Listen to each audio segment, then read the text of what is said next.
Hello, everyone. Welcome to this video resource that goes along with the Octi Alternator Conversion Project.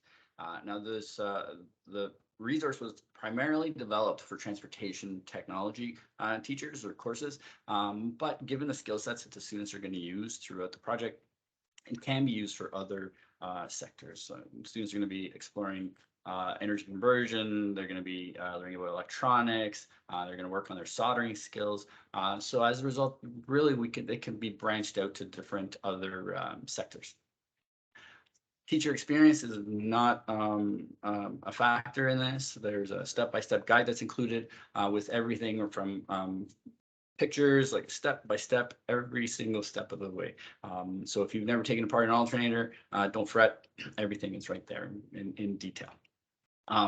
The timeline for this, for students to do this, generally takes about 2 to 4 days. And again, by following the guide, students will have an opportunity to identify their alternator, because some alternators might be, although they're Y-phase, they might be wound up in different methods. So alternators that we use were standard Y-phase, not heavy-duty alternators, so they're just kind of run-of-the-mill. But there are different alternators. So students will have an opportunity to identify which type of alternator they have. Obviously, they need to dismantle the alternator, modify it, because there's certain components that need to be removed from there, rectifier and a couple other things. So by the time they dismantle it, modify it, of course, reassemble and test, it generally takes about 2 to 4 days. The process is rather simple. Again, the guide is there to help the students and the teachers step by step along the way.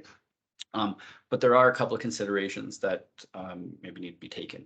One, as I mentioned earlier, was identifying that alternator. So while the guide is there and there's photos, it may not correspond with the alternator that you have, depending on where you might source it out, if it came from a local wrecker or donations, or depending on the make model of that alternator. The other thing to consider is that soldering can be quite tricky on the larger wires for the windings, because they're rather large wires. So sometimes, depending on your soldering iron or your gun, quite a lot of heat has to be given to that wire in order to get the solder to stick. Okay. Really, those are the only considerations. The evaluation process for this project is really based on 2 things. Number one, did the alternator work? Was it converted to an electric motor, and was it functioning? Were the solders, was the solder clean? Were the wires cut to the proper lengths? These kinds of considerations. So that's step 1. Step 2 of this project for evaluation is, of course, the process. So again, established 2 to 4 days. Some students might want to just dive right in and get it done in 1 day. Inevitably, sometimes these students will have to take it apart because it's not going to work. So were they involved in the project? And were they safe? Okay, did they follow all kinds of safety procedures? Wearing safety glasses,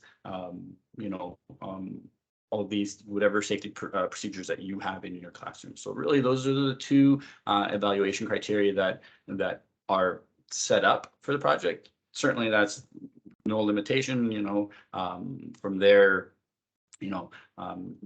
again, the resource can be modified to meet whatever needs you have. Next steps on this, once you have that alternator, we found that you can test it out by changing the voltage that you apply to the brushes. Now all of a sudden we can modify the speed at which this alternator runs. The alternators tested during the project ran about 1500 RPM, but with modifying the alternator, the brushes, the voltage given to the brushes, we got some to spin up to about 6,000 RPM. So 5,000, 6,000 RPM. So of course, certain safety considerations come into play with that, as far as making sure that alternator is bolted down to a vise or whatever. But those are kind of the next steps. Depending on your resources, students might be able to install these into little pit bikes or build carts or whatever the case might be. So it's a great project. Hope you have fun with it, and good luck.